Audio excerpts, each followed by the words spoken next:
व्यक्ति के चरित्र का क्या है उसके जीवन में प्रभाव।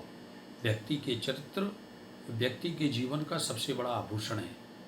चरित्रवान व्यक्ति निश्चित ही जीवन में सुखी रहता है, शांत रहता है, निरोगी रहता है। चरित्रवान व्यक्ति अपने वाणी से कहे हुए शब्दों पर बड़ा महत्व रखता है।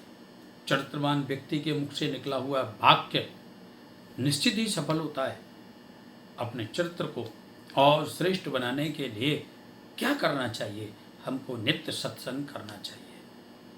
शास्त्रों का सत्संग, ग्रंथों का सत्संग, स्वयं पढ़िए, स्वयं अध्ययन करिए। जिसके जीवन में शास्त्र हैं, जिसके जीवन में ग्रंथ हैं, वो निश्चित ही चरित्रवान होगा। महापुरुषों के चरित्र को पढ़िए, महापुरुषों की नीति को पढ़िए, तथा आप नित्य ही सत्संग करिए। शताम संगो ही वेशयम, श्रेष्ठ जनों का संग करिए।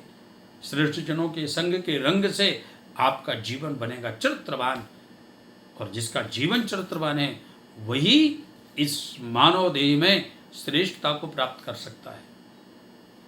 इसलिए अपने चरित्र को और श्रेष्ठ बनाने के लिए संकल्पबद्ध होकर के हम सभी को आगे बढ़ना होगा। हमारे युवान भाई बहनों को भी और आगे बढ़ना होगा।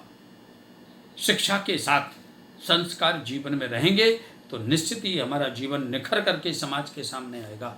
हम श्रेष्ठता को प्राप्त कर सकेंगे, हम उच्च पद को, उच्च प्रतिष्ठा को अपने जीवन से कुछ देश के लिए कर सकेंगे, कुछ समाज के लिए कर सकेंगे, कुछ अपने और अपनों के लिए कर सकेंगे। इसके लिए हमको चरित्रवान बनना होगा। श्रीमद् भगवद गीता में गोविंद ने चरित्र का बहुत बड़ा वर्णन किया है। श्रीमद् भागवत में सुखदेव मुनि ने राजन परीक्षित को चरित्र का बहुत सुंदर पाठ पढ़ाया है।